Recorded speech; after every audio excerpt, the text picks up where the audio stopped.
Milionário voltou para casa sentindo que algo estava terrivelmente errado. Na calada da noite, descobriu que sua mãe estava trancada dentro de um guarda-roupa, escondida pela própria nora. O que veio depois expôs uma verdade cruel que ninguém mais podia negar. Se esta história te interessou, não se esqueça de se inscrever no nosso canal e diga-nos de que cidade você nos está vendo. Continuamos. O céu de Petrópolis estava mais pesado que o normal naquela manhã de junho. As nuvens baixas pareciam tocar os telhados das casas antigas, e o vento frio trazia consigo o cheiro de chuva iminente. Rodrigo Almeida dirigia sua caminhonete pelas ruas sinuosas da cidade serrana, sentindo no peito uma inquietação que não conseguia explicar. Havia saído de São Paulo 3 dias antes do planejado, deixando reuniões importantes pela metade, ignorando ligações de sócios e cancelando compromissos que, em outras circunstâncias, seriam inadiáveis. Algo dentro dele insistia que precisava voltar para casa, para a mansão onde crescera, onde sua mãe ainda vivia, onde as memórias mais doces e mais dolorosas de sua vida estavam guardadas em cada cômodo, em cada corredor. Rodrigo não era homem de intuições. Era prático, racional, acostumado a tomar decisões, baseadas em números e fatos concretos.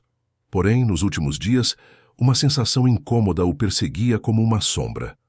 Acordava no meio da noite com o coração acelerado, pensando na mãe. Tentava ligar, mas as conversas eram sempre breves, interceptadas por Cristina, sua esposa, que assumia o telefone com aquela voz doce e controlada, garantindo que estava tudo bem, que Dona Beatriz estava apenas cansada, que ele não precisava se preocupar. Mas Rodrigo se preocupava, e quanto mais Cristina tentava acalmá-lo, mais a angústia crescia. A mansão dos Almeida era uma construção imponente do início do século XX, erguida por seu bisavô em um terreno privilegiado, de onde se podia ver parte da cidade e as montanhas cobertas de mata atlântica. 3 andares de pedra cinza e madeira nobre, janelas altas com vitrais coloridos, um jardim extenso que já fora exuberante e agora resistia com dignidade ao abandono dos últimos anos. Rodrigo estacionou na entrada e desligou o motor. O silêncio que tomou conta do espaço era quase opressivo. Não havia o canto dos pássaros que costumava acordá-lo nas manhãs de infância. Não havia o som distante de Dona Mercedes, a governanta, conversando com a mãe na cozinha. Não havia vida. Ele desceu do carro e caminhou até a porta principal. A chave girou na fechadura com um rangido familiar, e a porta se abriu revelando o hall de entrada. Tudo estava impecável. O chão de mármore brilhava, os espelhos antigos refletiam a luz fraca que entrava pelas janelas. Os vasos de porcelana estavam perfeitamente posicionados. Mas havia algo errado. Rodrigo demorou alguns segundos para identificar o que era. Então percebeu. A casa estava diferente. Sutilmente diferente. O quadro que ficava acima do aparador tinha sido trocado.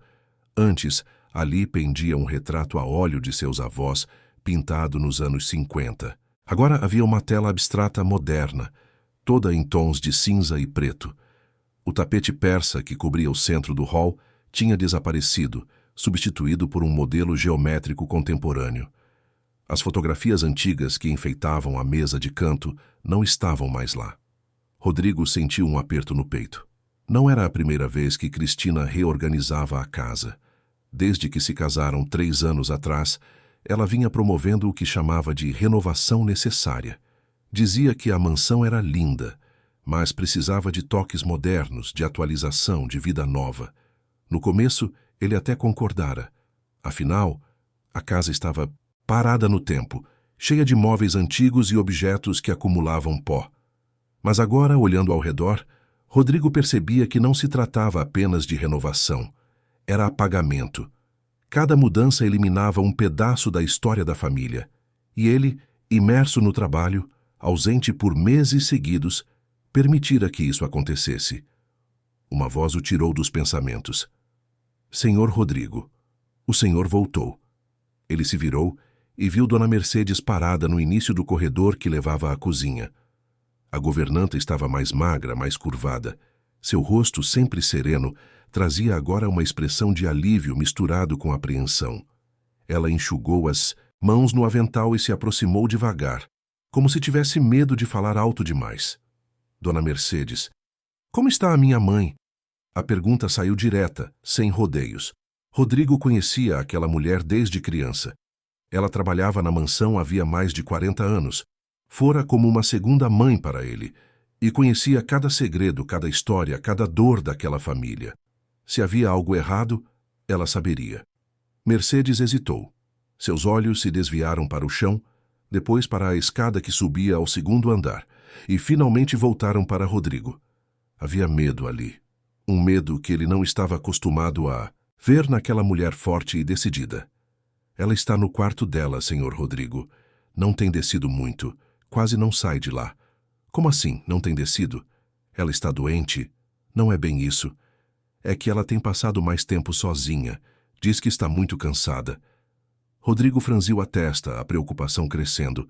Mas por quê? O que aconteceu? Mercedes abriu a boca para responder, mas outra voz a interrompeu.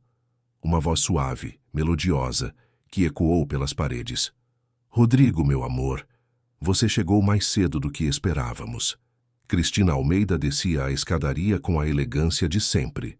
Vestia um conjunto de alfaiataria bege, os cabelos loiros presos em um coque impecável, a maquiagem sutil realçando os olhos claros. Ela era bonita, não havia como negar.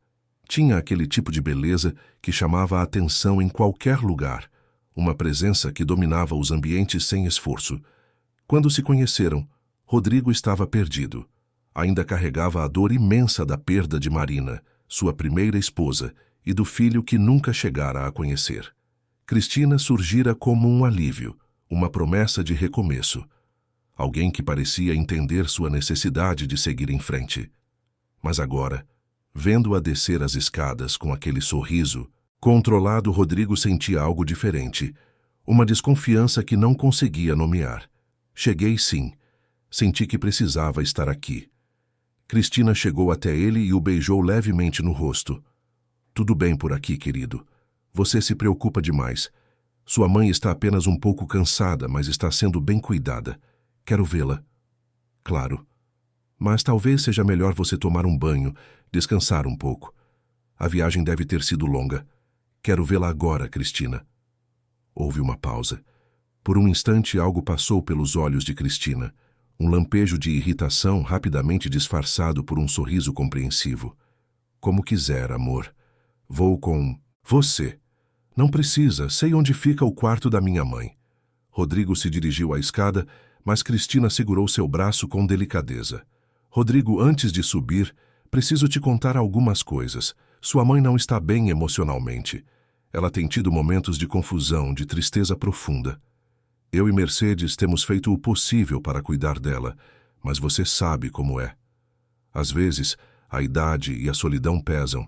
Então, quando você subir, vá com calma. Não a pressione. Rodrigo olhou para Dona Mercedes, que mantinha os olhos fixos no chão. Havia algo de errado naquele silêncio, mas ele assentiu e subiu as escadas. O segundo andar da mansão era ainda mais silencioso que o térreo. Os corredores longos e mal iluminados pareciam se estender infinitamente. Rodrigo passou pela porta do quarto que fora seu na infância, depois pelo antigo escritório do pai, hoje transformado em um espaço que Cristina usava para seus projetos pessoais.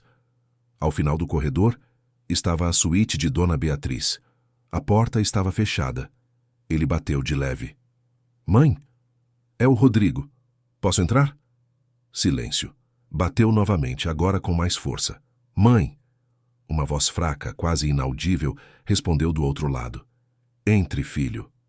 Rodrigo girou a maçaneta e abriu a porta. O quarto estava na penumbra. As cortinas pesadas bloqueavam quase toda a luz natural. Levou alguns segundos para que seus olhos se acostumassem à escuridão. Quando finalmente conseguiu enxergar, o que viu o deixou sem ar. Beatriz Almeida estava sentada em uma poltrona ao lado da janela, encolhida, usando um roupão desbotado que parecia grande demais para seu corpo. Ela sempre fora uma mulher de presença marcante, alta, de postura ereta, dona de um olhar que impunha respeito e ternura ao mesmo tempo. Mas a mulher que Rodrigo via agora era uma sombra. Seus cabelos brancos estavam despenteados, o rosto mais fino, os olhos fundos e sem brilho. Ela olhou para o filho e por um momento pareceu não reconhecê-lo. Depois, algo se acendeu em seu olhar e ela tentou sorrir. Rodrigo, meu filho, você voltou. Ele se ajoelhou ao lado dela e segurou suas mãos. Estavam frias, trêmulas.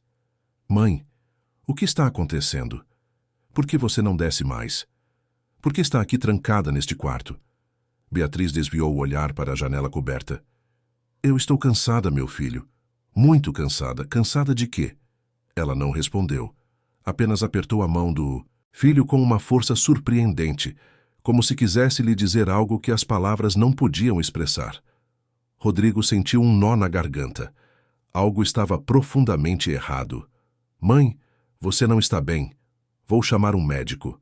Não precisa de médico, Rodrigo. Eu só preciso de paz. Que paz é essa? Você sempre foi uma mulher forte, ativa. Você cuidava do jardim, recebia as amigas, fazia suas caminhadas. O que mudou? Beatriz finalmente olhou para ele. E naquele olhar, Rodrigo viu algo que o assustou. Resignação. Era como se ela tivesse desistido. Como se estivesse apenas esperando que o tempo passasse. As coisas mudam, filho. As pessoas mudam, a casa mudou. O que você quer dizer com isso? Antes que ela pudesse responder, a porta se abriu e Cristina entrou, trazendo uma bandeja com chá e biscoitos. Trouxe um lanche para vocês. Achei que Dona Beatriz gostaria de comer alguma coisa. Ela colocou a bandeja sobre a mesinha de centro e se aproximou, acariciando os ombros de Beatriz com uma delicadeza estudada. Como está se sentindo, sogra? Melhor agora que seu filho está aqui? Beatriz não respondeu. Apenas fechou os olhos, como se a simples presença de Cristina a exaurisse. Rodrigo percebeu a tensão no corpo da mãe, a forma como ela se encolheu ainda mais na poltrona.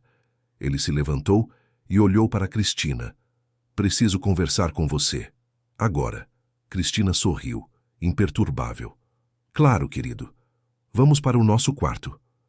Rodrigo lançou um último olhar para a mãe, que continuava de olhos fechados, e seguiu Cristina para fora do quarto. Assim que a porta se fechou, ele a encarou. O que está acontecendo com a minha mãe? Cristina suspirou, como se estivesse lidando com uma criança teimosa.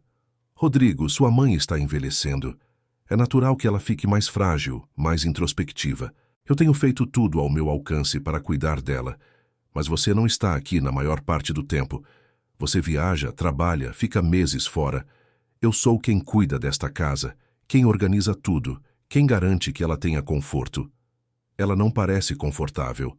Ela parece aprisionada. Aprisionada? Rodrigo, isso é um absurdo. Sua mãe tem total liberdade para ir e vir como quiser. Se ela escolhe ficar no quarto, é porque se sente melhor assim. Ela não está escolhendo, Cristina. Eu conheço minha mãe. Alguma coisa está errada. Cristina cruzou os braços e, pela primeira vez, desde que ele chegara, sua voz perdeu a doçura. Você está insinuando o quê, exatamente? Estou dizendo que preciso entender o que mudou. Por que a casa está diferente?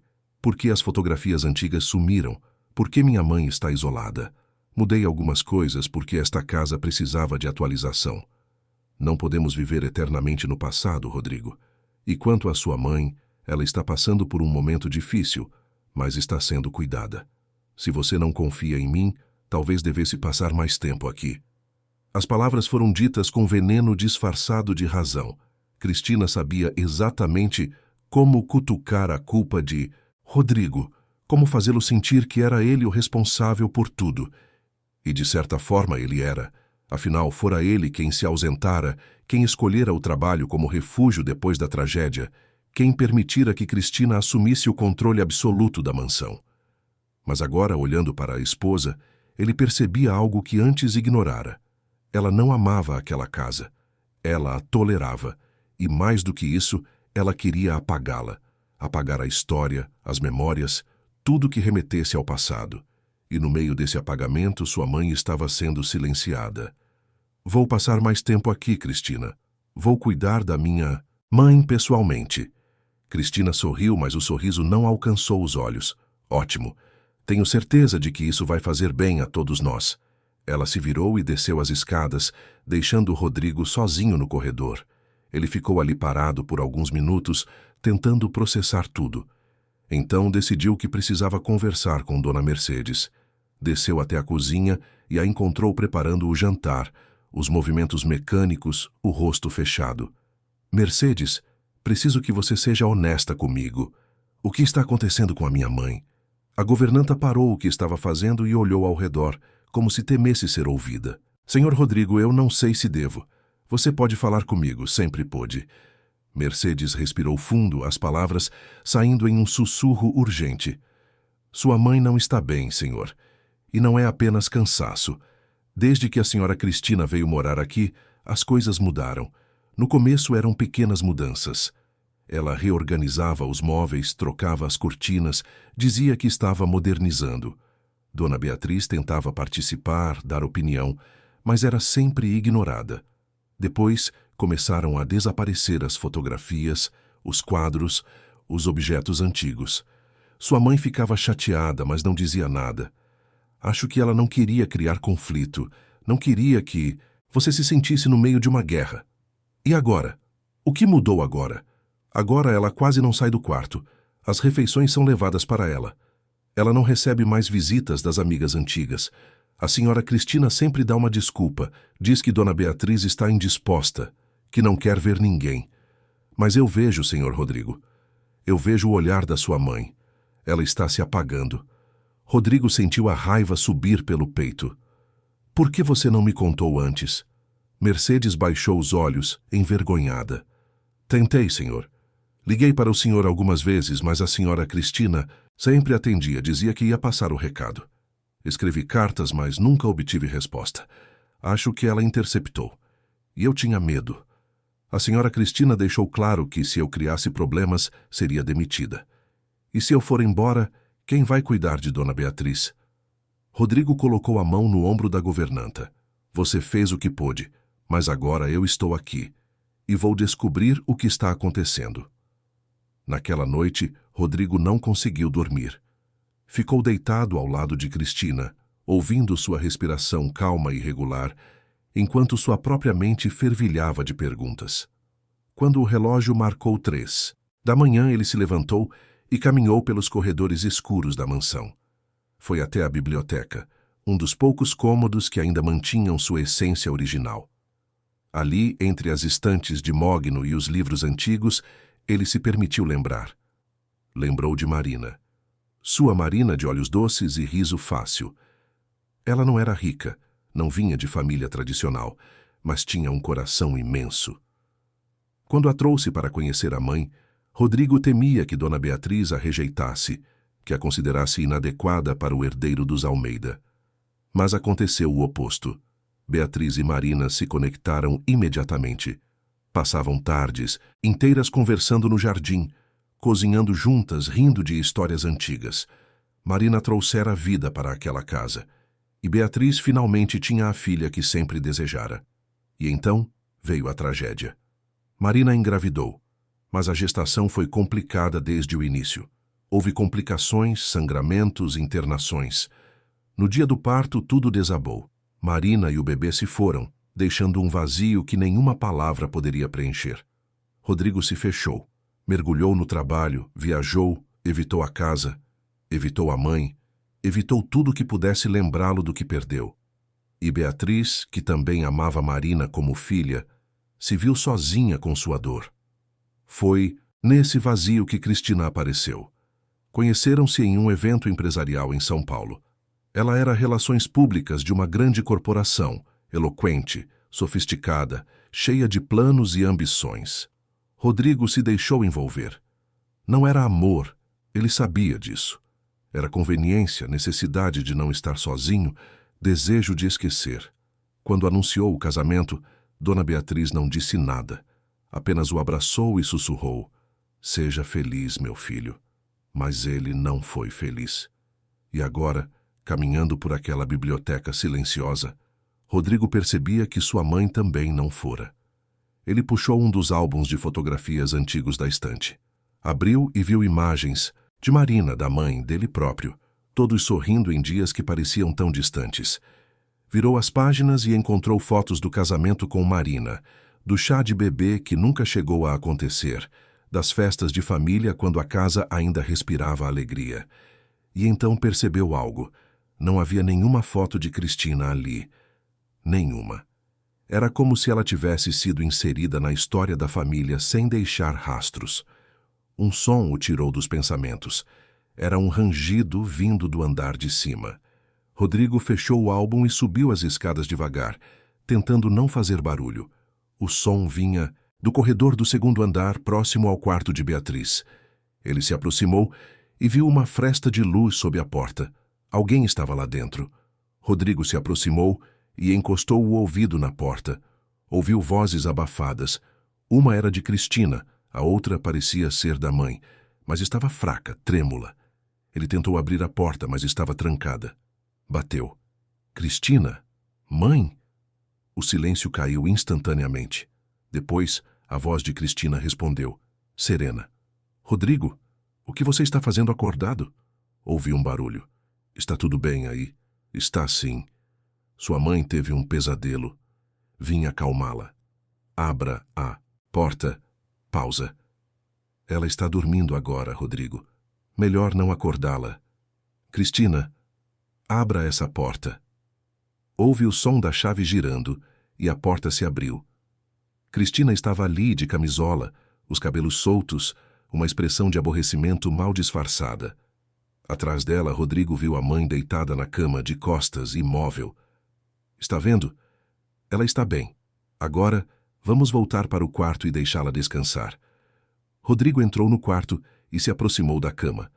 Beatriz parecia estar dormindo, mas havia algo errado. Seu rosto estava tenso, os lábios apertados. Ele tocou sua mão e ela abriu os olhos lentamente. Quando viu o filho, uma lágrima escorreu pelo canto do olho. Mãe. Ela não disse nada.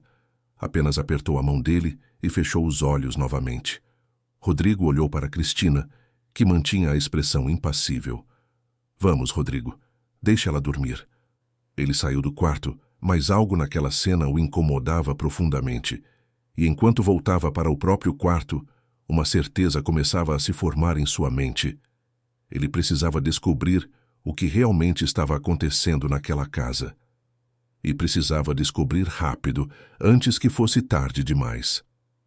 Os primeiros raios de sol da manhã seguinte entraram pela janela do quarto de Rodrigo, mas ele já estava acordado havia horas. Não conseguira pregar os olhos depois da cena estranha da madrugada, a imagem da mãe encolhida na cama, aquela lágrima solitária escorrendo, o olhar de Cristina frio e calculado. Tudo se misturava em sua mente como peças de um quebra-cabeça que ele ainda não conseguia montar. Levantou-se antes que Cristina acordasse e desceu para a cozinha. Dona Mercedes já estava lá, preparando o café. Ao vê-lo, ela pareceu aliviada, como se sua presença fosse um escudo contra algo invisível mais ameaçador. Bom dia, Sr. Rodrigo. O senhor dormiu bem? Não muito. Mercedes, preciso que você me conte tudo. Desde o começo, quando as coisas começaram a mudar. A governanta olhou nervosamente para a porta, certificando-se de que estavam sozinhos. Então, com voz baixa, começou a falar. Foi aos poucos, sabe? No começo, depois que o senhor e a senhora Cristina se casaram, ela era até simpática. Falava com Dona Beatriz, perguntava sobre a história da casa, parecia interessada. Mas depois começou a mudar pequenas coisas. Uma almofada aqui, um vaso ali. Dona Beatriz não se incomodava muito, achava que era natural uma esposa querer deixar sua marca na casa. Mas então, as mudanças ficaram maiores. Os móveis foram trocados, os quadros removidos. E sempre que Dona Beatriz sugeria algo ou discordava, a senhora Cristina tinha uma resposta pronta, sempre educada, sempre lógica, mas que no fundo anulava completamente a opinião da sua mãe. Rodrigo serviu-se de café, o líquido quente descendo pela garganta enquanto absorvia cada palavra. E minha mãe nunca reclamou comigo. Ela não queria preocupá-lo, senhor. Depois de tudo que o senhor passou com a dona Marina, Ela sabia que o senhor estava frágil. Ela queria que o senhor fosse feliz. Então engolia a tristeza e fingia que estava tudo bem. Rodrigo sentiu a culpa apertar seu peito como um torno. E as amigas dela?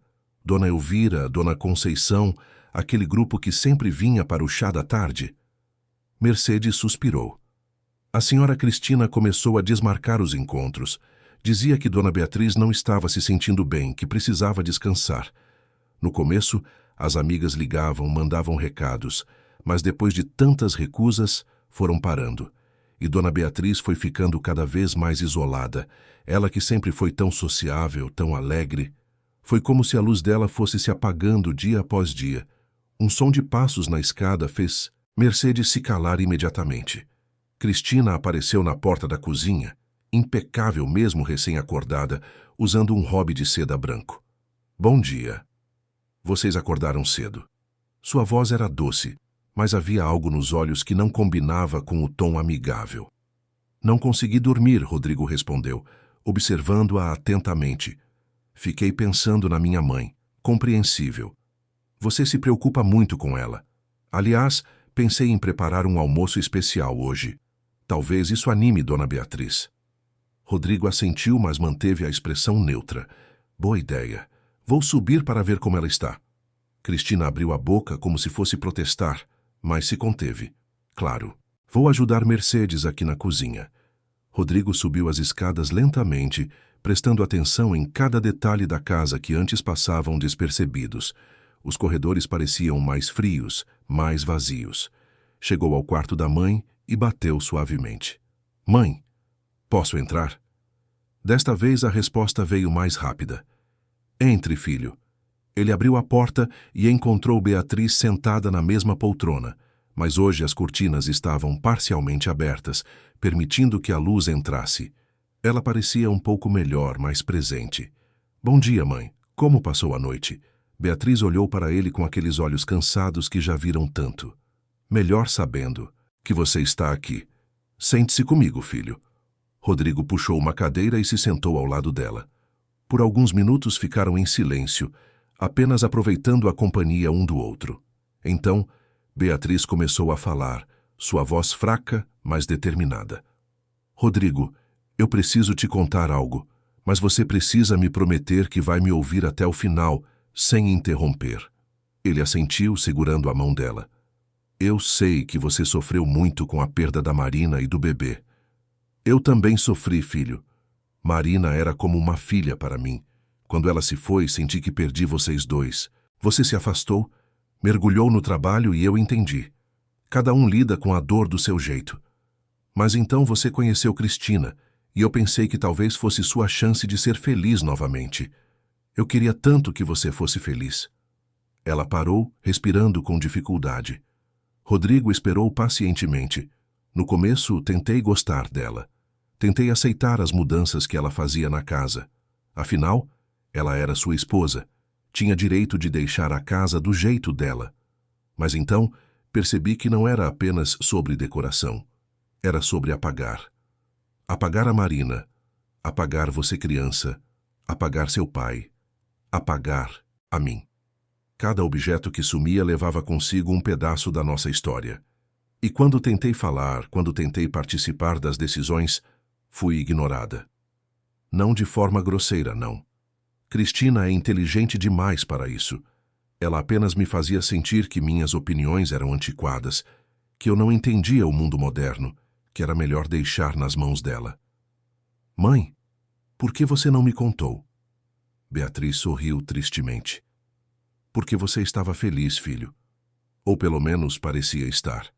E eu não queria ser a sogra intrometida, a velha rabugenta que atrapalha o casamento do filho. Então fui me calando, me recolhendo, me tornando invisível na minha própria casa. Lágrimas começaram a escorrer pelo rosto de Rodrigo. Você nunca seria invisível para mim, mãe. Nunca. Mas fui, filho. Você viajava tanto, trabalhava tanto. Quando ligava, Cristina sempre atendia, sempre dizia que estava tudo bem. E você acreditava porque era mais fácil acreditar, porque a verdade dói demais. Rodrigo apertou a mão dela. Isso vai mudar. Eu prometo. Vou cuidar de você, vou trazer suas amigas de volta, vou restaurar a casa. Vou fazer tudo voltar a ser como era. Beatriz balançou a cabeça.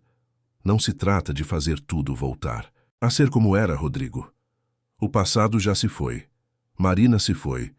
Mas se trata de eu ter voz novamente, de poder existir sem medo, de voltar a viver em vez de apenas sobreviver.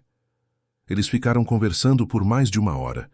Beatriz contou sobre as pequenas humilhações diárias, sobre como Cristina controlava tudo, desde a comida que era servida até quem podia ou não visitá-la.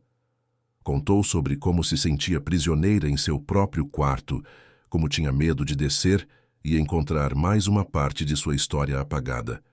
Quando Rodrigo finalmente deixou o quarto, estava diferente. A névoa que cobria sua visão nos últimos anos tinha se dissipado. Ele via tudo com clareza agora e precisava agir. Desceu as escadas com passos firmes e encontrou Cristina na sala de estar, folheando uma revista de decoração. Cristina, precisamos conversar. Sério. Ela levantou os olhos, uma sobrancelha arqueada. Claro. O que foi? Quero que as coisas mudem. Minha mãe não está bem. E grande parte disso é culpa minha por ter me ausentado tanto. Mas também tem a ver com como as coisas estão sendo conduzidas aqui. O rosto de Cristina se fechou ligeiramente. O que você quer dizer? Quero dizer que vou passar mais tempo em casa. Vou reorganizar minha agenda de trabalho. E quero que minha mãe volte a ter autonomia. Ela vai voltar a receber as amigas. Vai voltar a participar das decisões da casa. Cristina colocou a revista de lado, sua postura ficando mais rígida. Rodrigo, sua mãe está frágil. Ela precisa de cuidados, de descanso. Não é saudável sobrecarregá-la com decisões e visitas cansativas. Quem decide o que é saudável para ela deve ser um médico, não você. E, aliás, vou marcar uma consulta para ela ainda hoje. Rodrigo, você está exagerando. Estou cuidando muito bem da sua mãe. Está? Ele deu um passo à frente. Então me explica por que ela está praticamente reclusa no quarto. Por que as amigas dela não vêm mais aqui? Por que todos os objetos que tinham significado para ela desapareceram? Cristina se levantou, os olhos brilhando com raiva contida. Eu modernizei esta casa porque ela estava caindo aos pedaços, presa no passado. Fiz o que você não teve coragem de fazer.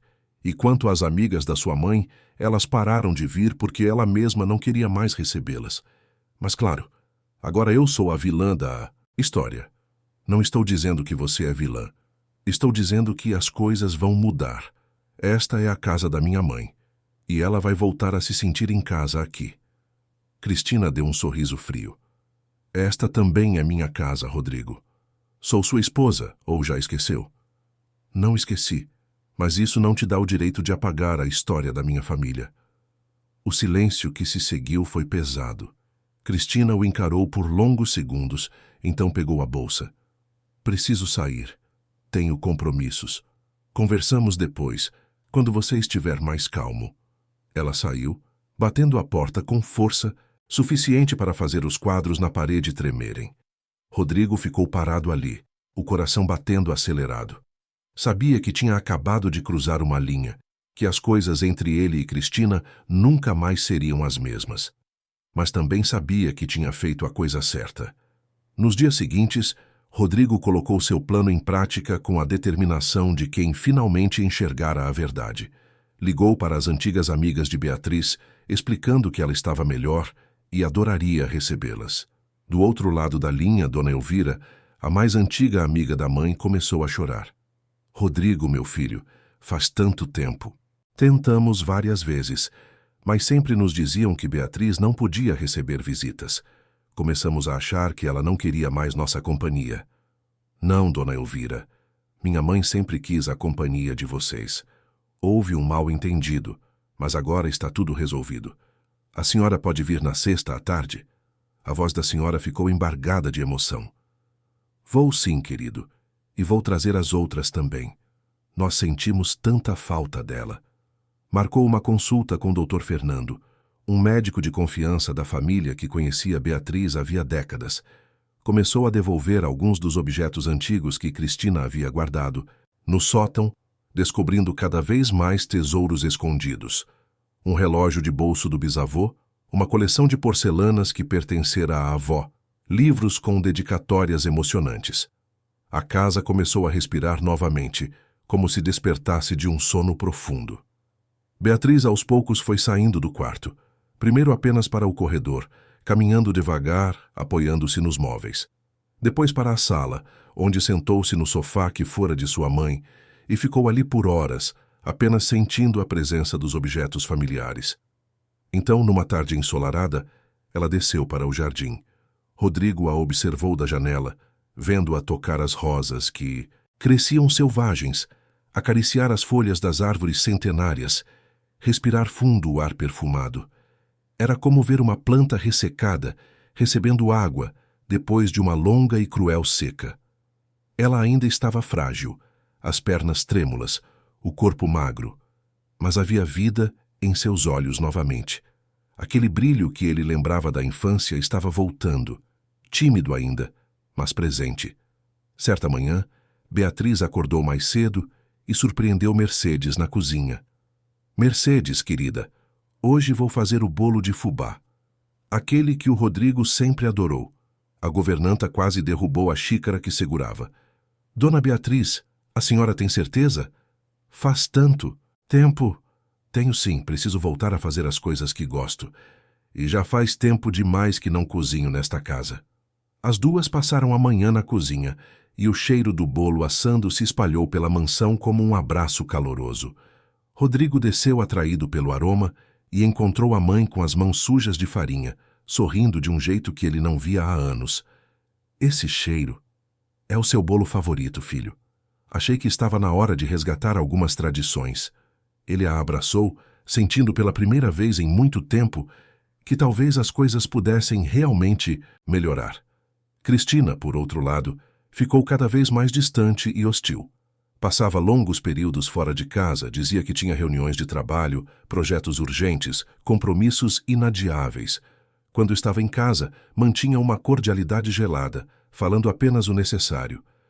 Os lábios sempre apertados numa linha fina. Suas refeições eram feitas no quarto ou fora de casa. Ela evitava os espaços onde Rodrigo e Beatriz estavam, como se a simples presença deles a incomodasse profundamente. Uma noite, quando Rodrigo estava na biblioteca, organizando papéis antigos, Mercedes bateu à porta com uma expressão preocupada. Senhor Rodrigo, preciso mostrar uma coisa ao... Senhor, é importante.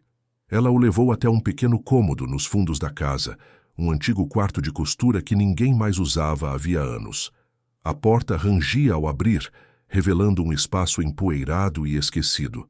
Lá, empilhadas sem qualquer cuidado ou organização, estavam dezenas de fotografias com vidros quebrados, quadros com molduras arranhadas, objetos pessoais jogados como lixo sem valor. Encontrei tudo isso escondido aqui quando estava limpando, Mercedes explicou com a voz trêmula. A senhora Cristina não jogou fora, mas escondeu. Como se quisesse que sumissem da vista, mas não pudesse se livrar completamente. Tem coisas aqui que eram do seu avô, do seu pai. Memórias de uma vida inteira. Rodrigo se ajoelhou no meio daquele mar de memórias descartadas. Pegou uma foto emoldurada. Era do dia do seu casamento com Marina. Ambos sorrindo radiantes. Ela de vestido simples, mas lindo. Ele de terno azul marinho. Beatriz ao lado deles com lágrimas de alegria escorrendo pelo rosto. A foto estava amassada em um dos cantos, como se alguém tivesse tentado destruí-la, mas desistido no último momento. Seu coração apertou com tanta força que ele precisou se sentar no chão. Como alguém pode fazer isso com as memórias de outra pessoa? Mercedes se ajoelhou ao lado dele, colocando a mão em seu ombro. Algumas pessoas não entendem que para construir algo novo não é preciso destruir o que veio antes. A senhora Cristina, ela queria que esta casa fosse só dela, da maneira dela. Queria apagar tudo que não fosse do jeito que ela imaginava. Rodrigo passou os dedos pela foto, limpando a poeira que a cobria. Vamos levar tudo isso de volta para os lugares de origem. Cada foto, cada objeto. Vamos devolver a alma desta casa. Passaram a noite inteira restaurando a mansão. Mercedes limpava cuidadosamente cada objeto enquanto Rodrigo os recolocava nos lugares que lembravam da infância. O relógio de parede do bisavô voltou para a sala de jantar. As porcelanas da avó retornaram à cristaleira. Os retratos de família foram pendurados novamente no corredor do segundo andar. Cada foto do casamento com Marina ganhou um lugar especial. Rodrigo não estava tentando viver no passado, mas honrando a memória, reconhecendo que aquelas pessoas e aqueles momentos fizeram parte de quem ele era. Quando o sol nasceu, lançando raios dourados pelas janelas da mansão, a casa parecia ter voltado no tempo. Não completamente, pois isso seria impossível, mas o suficiente para que a essência da família Almeida, com toda sua história, suas alegrias e suas dores, estivesse presente novamente. A casa voltava a contar histórias. Beatriz desceu para o café da manhã e parou no meio do hall, olhando ao redor com os olhos cheios de lágrimas que escorriam livremente pelo rosto enrugado. Meu Deus, filho, você trouxe tudo de volta. Trouxe nossa história de volta. Rodrigo a abraçou com força, sentindo o corpo frágil dela contra o seu. Trouxe, mãe. E isso é só o começo. Sexta-feira suas amigas vêm para o chá.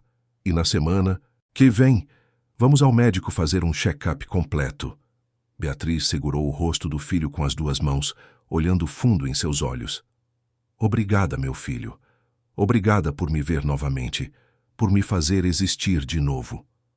Mas enquanto mãe e filho se abraçavam no hall iluminado pela luz da manhã, nenhum dos dois notou Cristina no topo da escada, parcialmente escondida atrás da coluna de mármore, observando a cena com uma expressão que misturava raiva profunda, frustração crescente e algo mais perigoso e sombrio.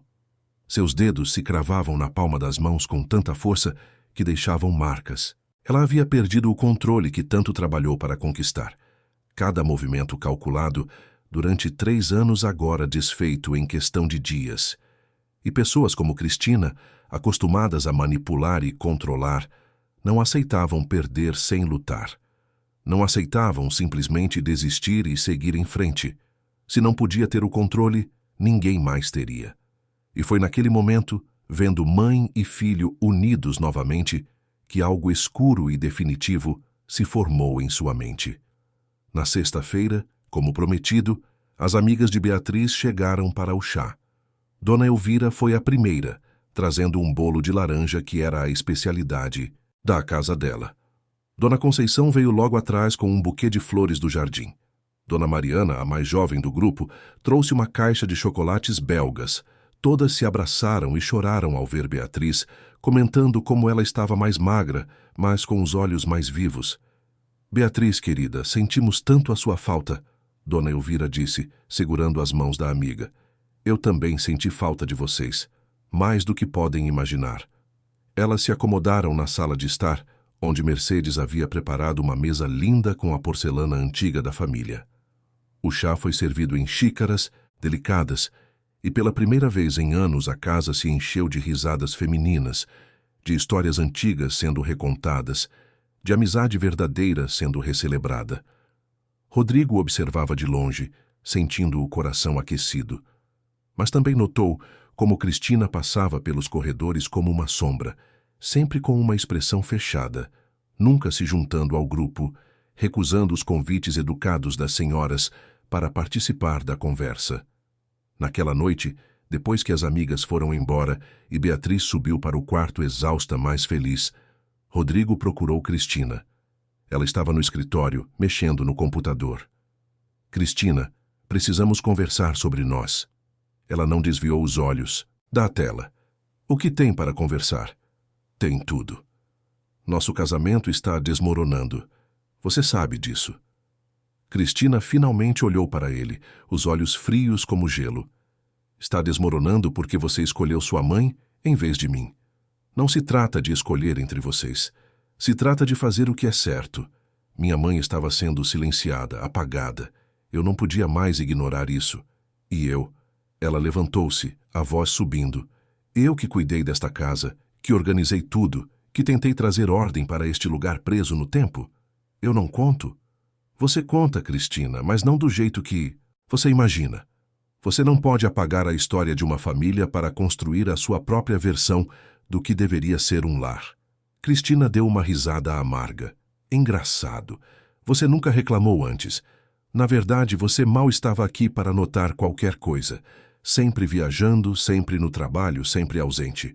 E agora vem me julgar? Rodrigo sentiu o golpe, porque era verdade.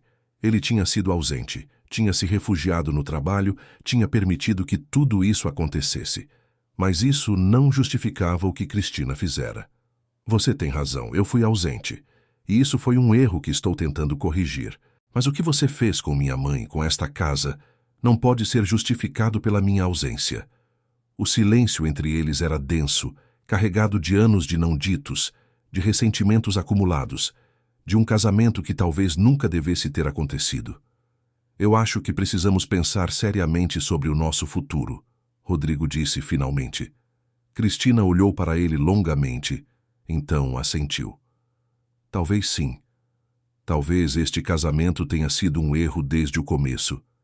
Ela saiu do escritório, deixando Rodrigo sozinho com seus pensamentos.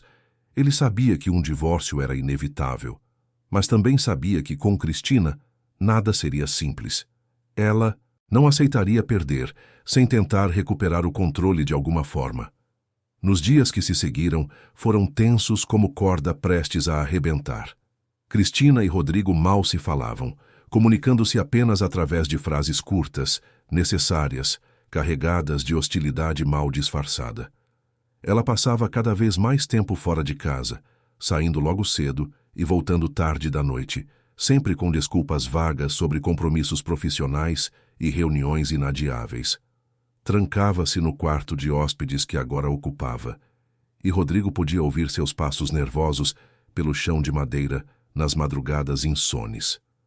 O casamento estava claramente acabado. Era óbvio para qualquer pessoa que entrasse naquela casa e sentisse a tensão no ar, mas nenhum dos dois tinha coragem ou energia para dar o passo final e definitivo. Era como se ambos estivessem esperando que o outro cedesse primeiro, que alguém tivesse a coragem de pronunciar as palavras finais que selassem oficialmente o fim. Beatriz, por outro lado, florescia como uma rosa que finalmente recebe sol depois de meses na sombra. Com as amigas voltando regularmente para os chás da tarde, enchendo a casa com risadas e conversas animadas, com Rodrigo presente e atento a cada detalhe de seu bem-estar, com a casa recuperando sua identidade e história através dos objetos restaurados e fotografias recolocadas, ela parecia rejuvenescer dia após dia. As rugas ao redor de seus olhos pareciam menos profundas, a postura se endireitava gradualmente, o brilho voltava ao olhar. Era como assistir uma pessoa ressurgir das cinzas. O médico que a examinou em uma consulta de rotina, Dr. Fernando, que a conhecia há mais de 20 anos, ficou genuinamente impressionado com a transformação que presenciava. Dona Beatriz, a senhora está muito melhor do que eu esperava quando recebi seu pedido de consulta. Os exames estão todos dentro da normalidade. Pressão arterial. Ótima, glicemia controlada, coração batendo forte. Apenas precisa ganhar um pouco de peso, recuperar a musculatura e continuar com as caminhadas diárias pelo jardim. Ela sorriu abertamente, um sorriso que iluminava todo o seu rosto, segurando a mão de Rodrigo com força e carinho. Estou me sentindo viva novamente, Dr. Fernando. Depois de tanto tempo apenas existindo, finalmente estou vivendo de novo. É incrível, quase milagroso, como a companhia certa, o amor verdadeiro e um lar acolhedor fazem diferença profunda na saúde de uma pessoa. O corpo responde quando a alma está bem.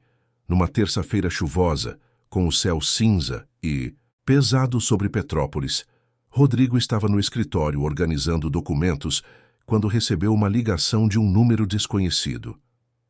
Senhor Almeida, meu nome é Eduardo Tavares. Estou ligando em nome de sua esposa, Cristina Almeida. Ela me contratou para representá-la no processo de divórcio.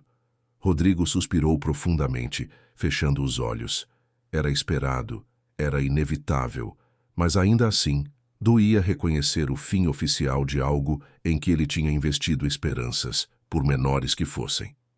Entendo. Vou contratar meu próprio advogado e entramos em contato em breve. Há mais uma coisa, Sr. Almeida. O O advogado continuou com um tom profissional, mas ligeiramente incômodo. Minha cliente está solicitando uma divisão considerável dos bens conjugais, incluindo uma porcentagem substancial da mansão familiar. Como assim? A raiva começou a borbulhar dentro de Rodrigo. A mansão pertence à minha família há gerações. É herança de família, não bem conjugal. Mas sua esposa viveu lá por 3 anos como dona da casa, contribuindo para a manutenção e administração. Ela acredita ter direito a uma compensação justa por seus serviços. Rodrigo sentiu a raiva subir como lava. Diga à sua cliente que meus advogados entrarão em contato e diga também que ela escolheu a briga errada. Desligou o telefone com força, o aparelho quase escorregando de suas mãos trêmulas. Então Cristina queria levar parte da mansão?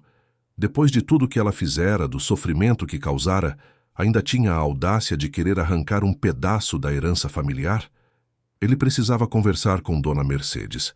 Desceu até o jardim e a encontrou regando as flores, os movimentos metódicos e calmantes. Mercedes, preciso te perguntar algo importante. Você guardou algum registro do que aconteceu aqui nos últimos anos? Alguma prova concreta de como minha mãe foi tratada? A governanta parou o que estava fazendo, olhou ao redor para ter certeza de que estavam sozinhos e então assentiu lentamente. Sim, senhor. Eu guardei. Não sabia se seria útil algum dia, mas meu instinto me dizia para documentar as coisas, para ter provas se um dia fosse necessário. Ela o levou até seu pequeno quarto nos fundos da casa, um cômodo simples, mas organizado. De debaixo da cama, puxou uma caixa de sapatos velha e desgastada. Dentro havia cadernos escolares com páginas cheias de anotações à mão, fotos tiradas discretamente e até algumas gravações de áudio em seu celular antigo.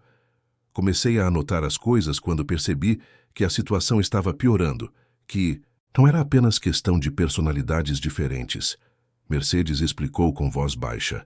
As datas em que Dona Beatriz ficou sem comer direito porque a senhora Cristina disse que ela estava de dieta, que precisava emagrecer. As vezes que as amigas ligaram pedindo para visitá-la e foram dispensadas com desculpas. As ocasiões em que encontrei Dona Beatriz chorando sozinha no quarto, completamente desanimada. As mudanças na casa, o desaparecimento dos objetos, tudo está aqui, registrado. Rodrigo folheou os cadernos com mãos trêmulas, sentindo o coração apertar dolorosamente a cada palavra. Mercedes tinha registrado tudo meticulosamente, com datas precisas, horários, detalhes específicos. Era uma crônica detalhada da crueldade silenciosa e sistemática que sua mãe sofrera durante anos. Cada página era uma punhalada de culpa em seu peito. Mercedes, isso é extremamente importante. Vou precisar mostrar isso ao meu advogado.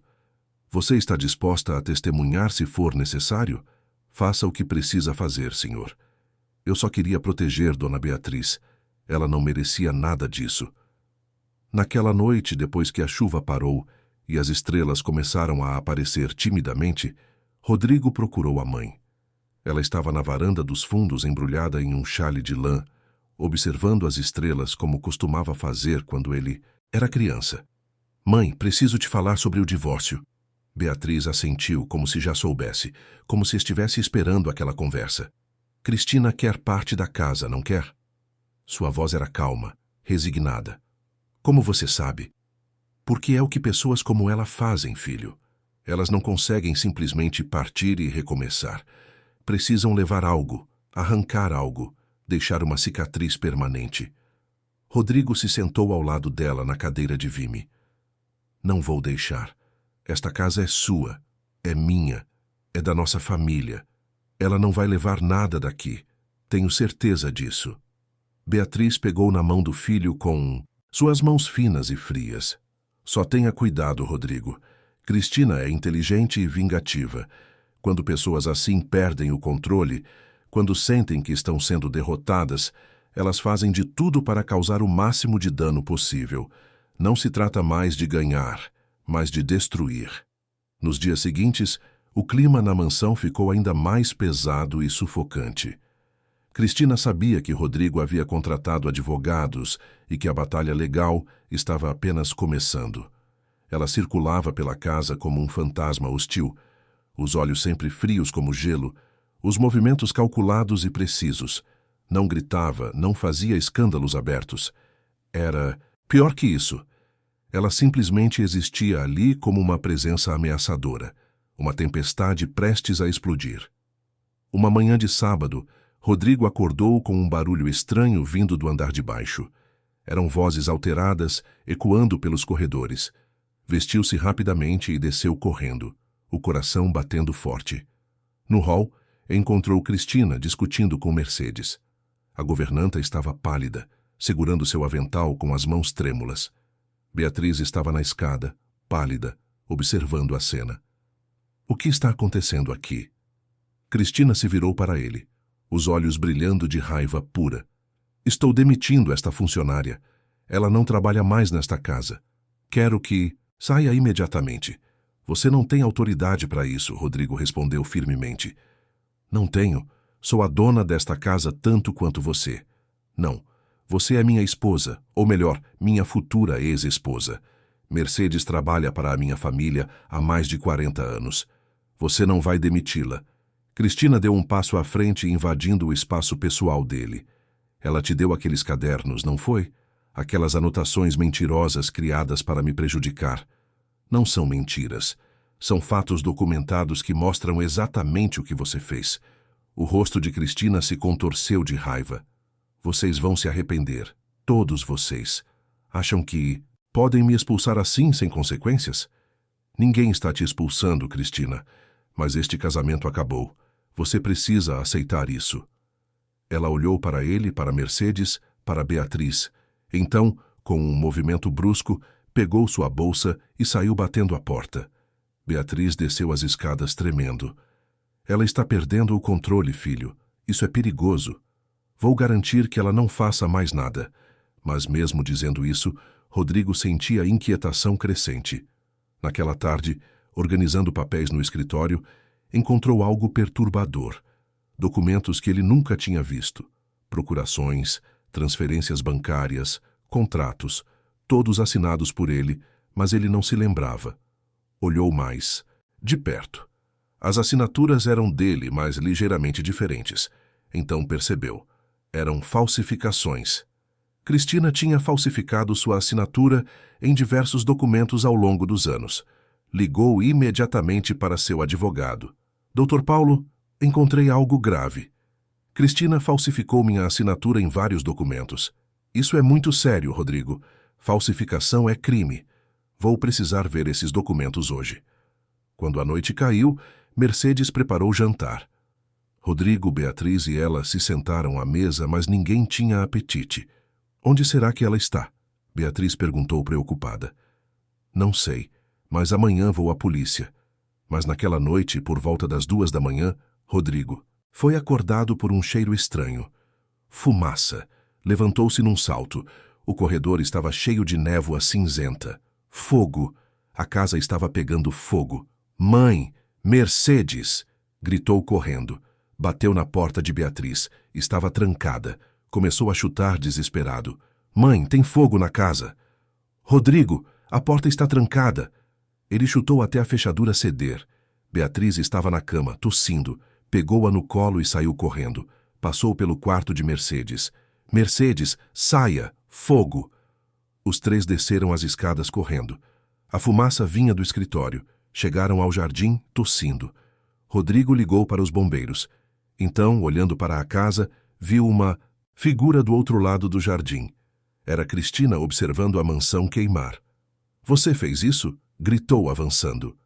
Cristina sorriu friamente. Se eu não posso ter, ninguém pode. Você acha que pode me expulsar sem consequências? Você está louca. Havia pessoas dentro.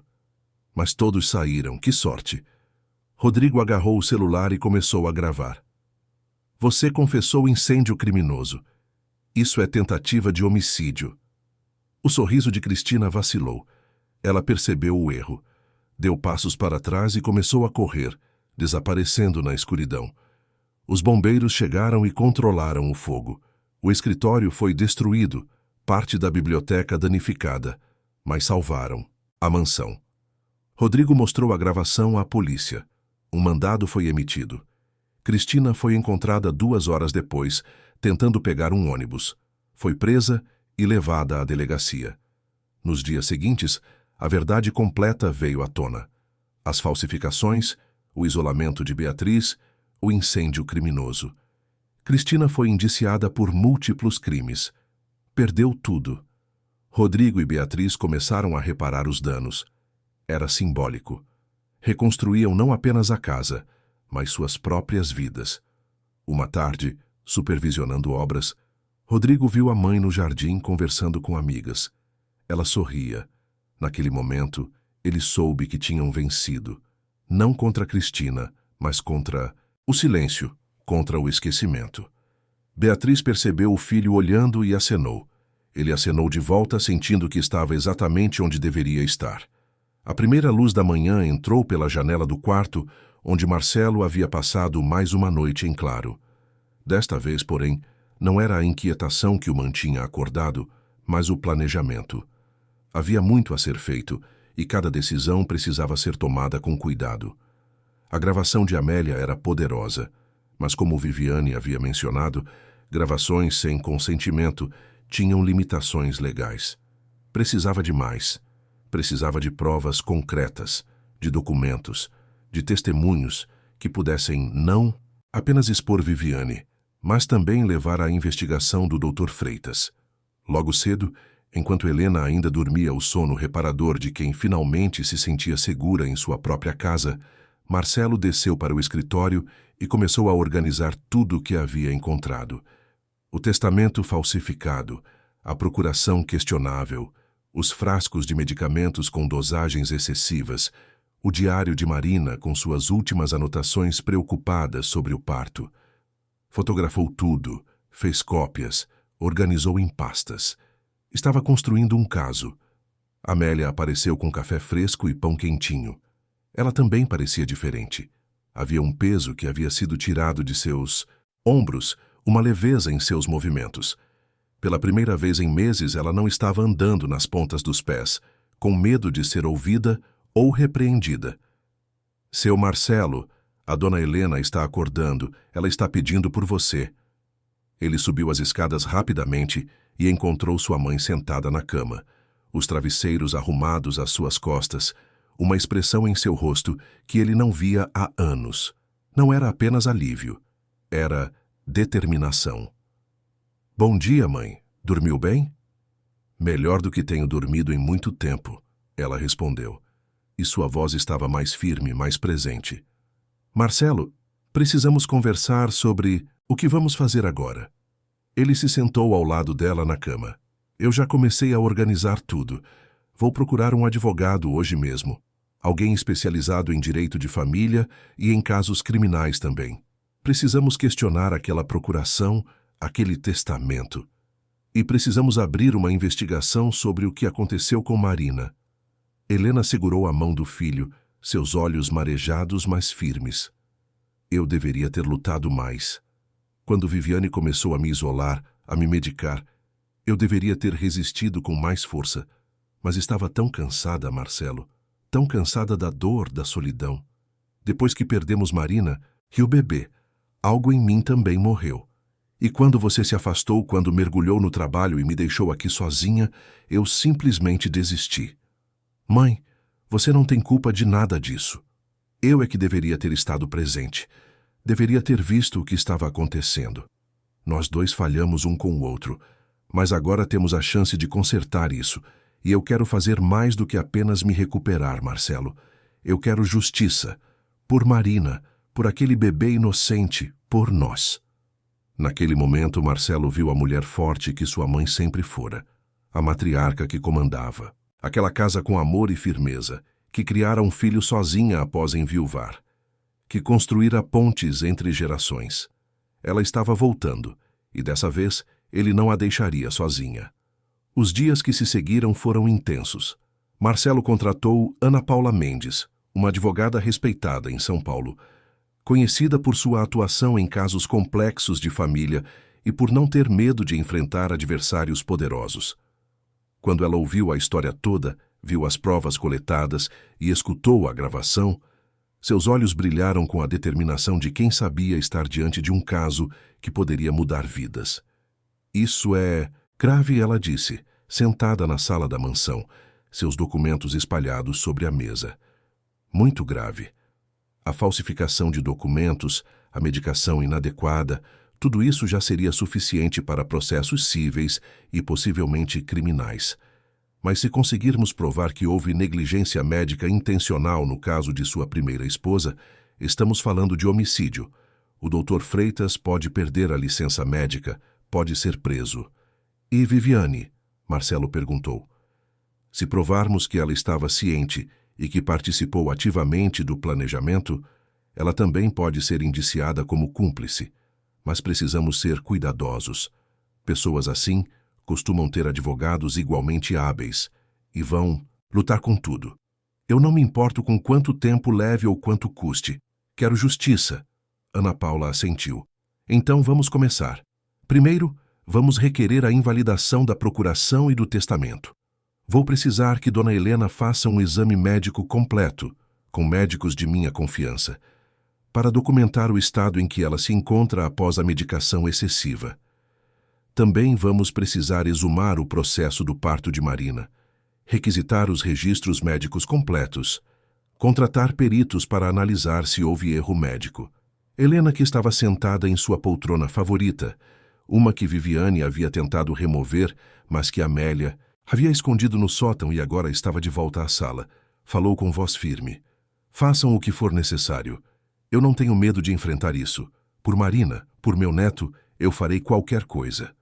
Enquanto o processo legal começava a se desenrolar, algo mais estava acontecendo dentro da mansão. Era como se a casa estivesse sendo lentamente restaurada, não apenas fisicamente, mas espiritualmente. Marcelo e Amélia trabalharam juntos para trazer de volta os objetos que haviam sido removidos. O piano voltou para a sala de música. Os quadros antigos foram pendurados novamente nas paredes. As fotografias retornaram aos seus lugares. Cada peça que voltava era como respirar vida nova naqueles cômodos. Helena, por sua vez, estava se recuperando de forma surpreendente.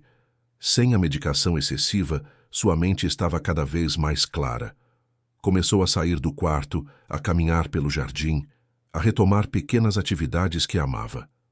Voltou a pintar, algo que não fazia há anos. Suas aquarelas começaram a aparecer pela casa, paisagens suaves em tons pastéis, diferentes das obras sombrias que criara nos meses sob o controle de Viviane. Uma tarde, 3 semanas após a expulsão de Viviane, Eulália, a amiga de longa data de Helena, apareceu na porta. Amélia a havia contatado discretamente, explicando que agora era seguro visitar, que as coisas haviam mudado. Quando Eulália viu Helena no jardim, pintando sob a sombra de uma jabuticabeira antiga, lágrimas correram por seu rosto. Helena, minha amiga, pensei que tinha te perdido. As duas mulheres se abraçaram longamente e foi como se anos de solidão forçada se dissolvessem naquele momento. Logo, outras amigas antigas começaram a retornar. A casa voltou a receber visitas, a ter vozes, risos, vida. Chás da tarde foram retomados. O jardim, antes negligenciado, foi revitalizado e Helena voltou a cuidar pessoalmente de suas flores favoritas. Marcelo, observando tudo isso, sentia uma mistura de alegria e arrependimento. Alegria por ver sua mãe renascendo, mas arrependimento por todo o tempo perdido, por todos os sinais que havia ignorado. Uma noite, sentado com ela na varanda, sob o céu estrelado de Itu, ele finalmente expressou o que sentia. Mãe, eu sinto muito, por tudo. Por não ter visto o que estava acontecendo, por ter me afastado, por ter trazido Viviane para nossas vidas. Helena segurou sua mão, seu toque agora mais firme, mais vivo. Marcelo, você estava sofrendo. Eu entendo isso agora mais do que nunca. Quando perdemos alguém que amamos, especialmente de forma tão traumática, nos perdemos também. Você se perdeu na dor, e eu me perdi na minha própria tristeza. Viviane viu isso e aproveitou. Mas a culpa não é sua, filho. É dela. Mesmo assim, eu deveria ter sido mais forte. Marina teria sido mais forte.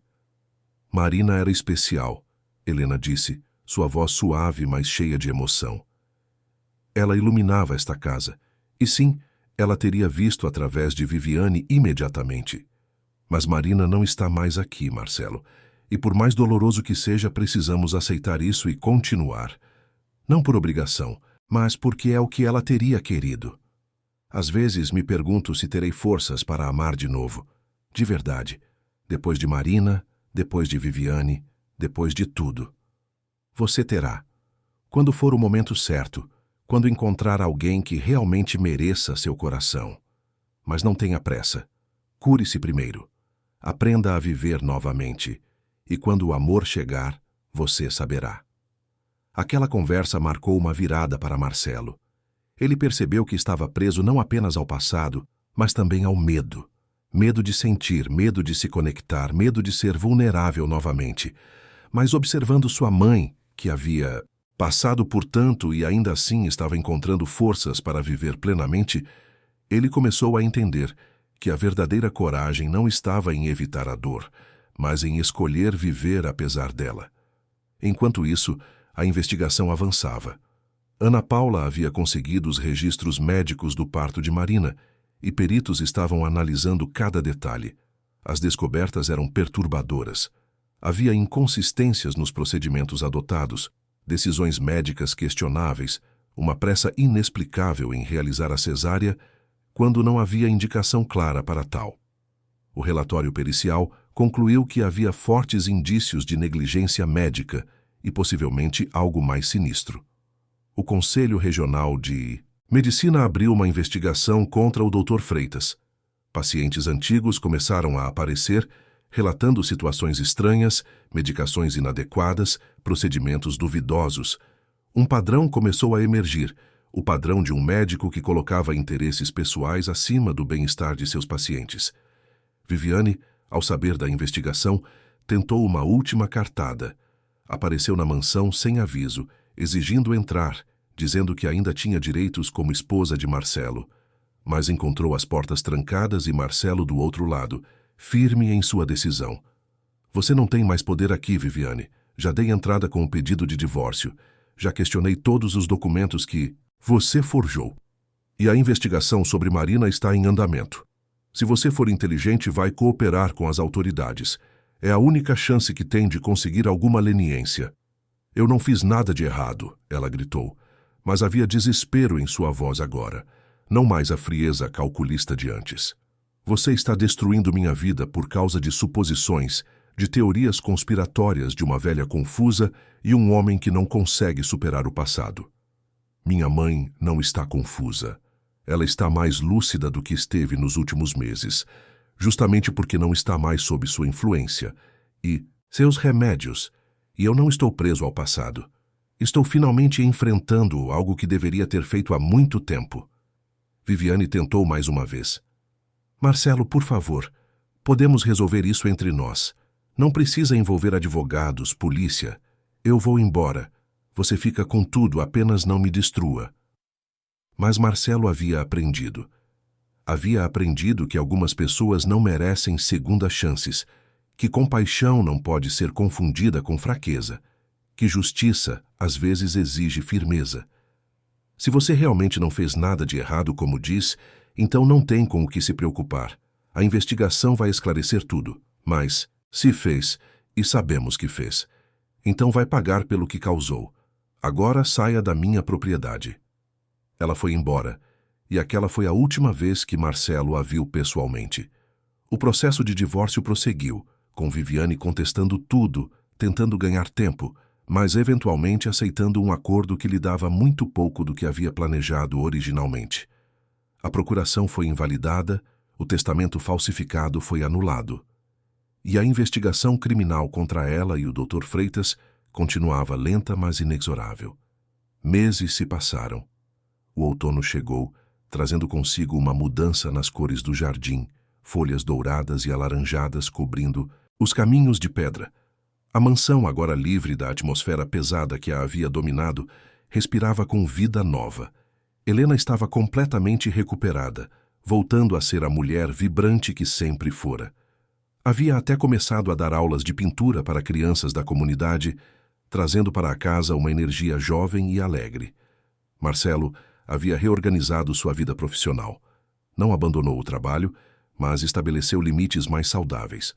Passou a trabalhar alguns dias da semana em São Paulo e outros em Itu, mantendo-se presente na vida de sua mãe.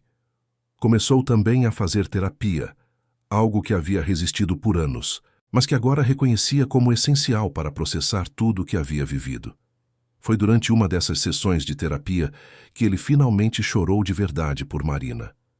Não as lágrimas controladas que havia derramado antes, mas um choro profundo, liberador, de alguém que finalmente estava se permitindo sentir toda a extensão de sua perda. E junto com a dor, veio também a aceitação. Marina se foi, mas o amor que compartilharam, o tempo que tiveram juntos, as memórias, tudo isso permanecia. Não como uma corrente que o prendia, mas como um presente que havia moldado quem ele era. Uma tarde, de sábado 6 meses após a saída de Viviane, a mansão recebeu uma celebração. Ana Paula havia ligado com boas notícias. O Conselho Regional de Medicina havia cassado a licença do Dr. Freitas após comprovação de múltiplas irregularidades.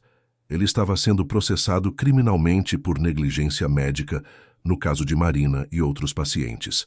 E Viviane, após meses tentando escapar, havia sido indiciada como cúmplice nos crimes de falsificação de documentos e abuso contra idoso. A justiça, tão lenta e imperfeita, estava finalmente sendo feita. Para celebrar, Helena organizou um jantar na mansão, convidando amigos antigos, Amélia e sua família, Ana, Paula, e alguns outros que haviam sido importantes durante aquele período difícil. A casa estava cheia de luz, música, risadas. A mesa farta, preparada com amor, reunia pessoas que realmente importavam. Durante o jantar, Helena se levantou para fazer um brindis. Sua voz, antes fraca e hesitante, agora ecoava forte pela sala de jantar. Quero agradecer a todos vocês por estarem aqui hoje. Os últimos meses foram os mais difíceis da minha vida, mas também foram transformadores. Eu aprendi que nunca somos velhos demais para lutar, nunca fracos demais para recomeçar. Aprendi que a verdadeira força está em pedir ajuda, em aceitar amor, em não desistir mesmo quando tudo parece perdido. Ela olhou para Marcelo, seus olhos brilhando com lágrimas de gratidão. Meu filho voltou para mim, e eu voltei para mim mesma, e juntos conseguimos transformar o que poderia ter sido um final trágico em um novo começo. Então olhou para Amélia. E você, minha querida amiga, que nunca me abandonou mesmo quando seria mais fácil fazer isso. Você arriscou seu emprego, sua segurança, para me proteger. Nunca vou esquecer isso. Amélia, com lágrimas escorrendo pelo rosto, levantou-se e abraçou Helena. E naquele momento ficou claro para todos na sala que elas não eram patroa e funcionária. Eram irmãs de alma, unidas por uma provação que poderia tê-las destruído, mas que as tornou mais fortes. O jantar prosseguiu noite adentro, com conversas profundas e momentos de leveza. Histórias do passado foram compartilhadas, mas sem tristeza, apenas com a doce melancolia de quem honra aqueles que se foram. E pela primeira vez em anos, o nome de Marina foi pronunciado em voz alta naquela casa, não com dor paralisante, mas com amor e gratidão. Nas semanas que se seguiram, Marcelo fez algo que vinha adiando. Foi até o cemitério onde Marina estava enterrada, ao lado do pequeno túmulo de seu filho, que nunca recebeu um nome, mas que agora tinha uma lápide singela com as palavras: Nosso anjo que mal tocou a terra, mas sempre habitará nossos corações. Marcelo sentou-se na grama, as costas apoiadas em uma árvore próxima, e conversou. Conversou com Marina sobre tudo o que havia acontecido, sobre Viviane, sobre a justiça que estava sendo feita, sobre como ele havia falhado em vê-la pela última vez quando ela estava viva, sobre como havia se perdido depois que ela se foi. Eu não sei se você pode me ouvir, ele disse, a voz embargada, mas preciso que saiba que nunca te esqueci. Nem você, nem nosso filho. Vocês estão aqui. Ele tocou o peito sobre o coração. Sempre estarão. E eu prometo honrar a memória de vocês, vivendo da forma que você teria querido que eu vivesse. Com coragem, com amor, com presença verdadeira. O vento soprou suavemente, balançando as folhas da árvore acima dele, e por um momento, Marcelo sentiu uma paz que não sentia há anos. Não era o fim da dor. Essa nunca iria completamente embora. Mas era a aceitação, o perdão a si mesmo, a permissão para seguir em frente sem culpa. De volta à mansão, ele encontrou sua mãe no jardim, regando as flores que Marina havia plantado anos atrás. Aquelas flores que, contra todas as probabilidades, continuavam a florescer a cada primavera. Ela adorava estas rosas, Helena disse, acariciando uma das pétalas cor-de-rosa. Dizia que elas eram resistentes, que sobreviviam mesmo quando negligenciadas. Acho que ela estava certa.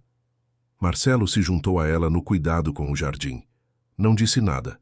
Apenas trabalhou ao lado da mãe, as mãos na terra, conectando-se com algo maior do que eles mesmos. E naquele silêncio compartilhado, cheio de compreensão e amor, eles encontraram cura. Os meses se transformaram em um ano. A investigação criminal continuava seu curso, mas Marcelo aprendeu a não deixar que isso consumisse sua vida. Havia feito sua parte, havia buscado justiça e agora confiava que o sistema faria o que era certo. Seu foco estava em viver, em reconstruir, em estar presente. Helena floresceu de forma impressionante. Não apenas recuperou sua saúde física e mental, mas parecia mais radiante do que havia sido mesmo antes de todo o trauma. Havia uma sabedoria em seus olhos agora, uma compreensão profunda de que a vida, por mais difícil que seja, sempre vale a pena ser vivida plenamente. Ela começou a escrever um livro, memórias de sua vida, da família, das lições aprendidas. Não era para publicação, dizia, mas para as gerações futuras, para que seus netos, se algum dia viessem a existir, soubessem de onde vinham, soubessem as histórias que formaram aquela família. Marcelo, por sua vez, começou lentamente a se abrir para a possibilidade de novos relacionamentos. Não estava procurando ativamente, mas também não estava mais se fechando. Permitia-se conhecer pessoas, fazer amizades, deixar as coisas fluírem naturalmente.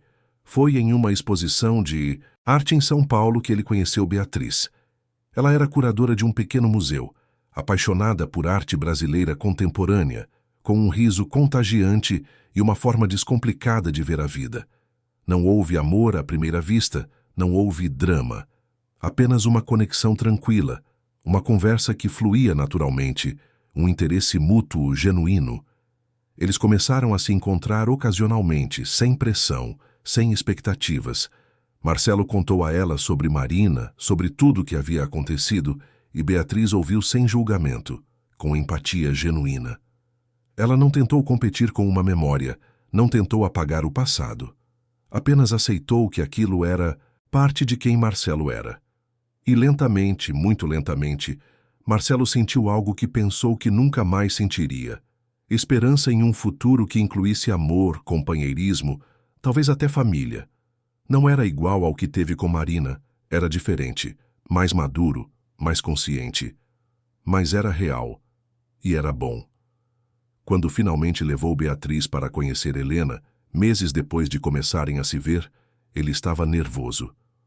Não porque temesse o julgamento de sua mãe, mas porque aquilo representava algo significativo. Era admitir que estava seguindo em frente, que estava permitindo alguém novo entrar em seu coração e na vida de sua família. Helena recebeu Beatriz com carinho genuíno. As duas conversaram sobre arte, sobre vida, sobre pequenas coisas e grandes questões. E quando Beatriz foi embora, Helena segurou as mãos do filho e disse: "Ela é especial, Marcelo. De um jeito diferente de Marina, mas especial do mesmo jeito. E o mais importante, ela é real. Não há máscaras, não há jogos. Apenas uma pessoa boa que claramente se importa com você." "Eu sei, mãe, e isso me assusta um pouco." É natural ter medo depois de tudo que passou, mas não deixe o medo roubar a possibilidade de felicidade. Marina não teria querido isso para você. Eu não quero isso para você. Você merece amor, filho. Merece ser feliz. Aquelas palavras foram liberadoras. Marcelo percebeu que havia estado, de certa forma, pedindo permissão para seguir em frente. Permissão de sua mãe, permissão da memória de Marina, permissão de si mesmo. E agora, finalmente, sentia que tinha essa permissão.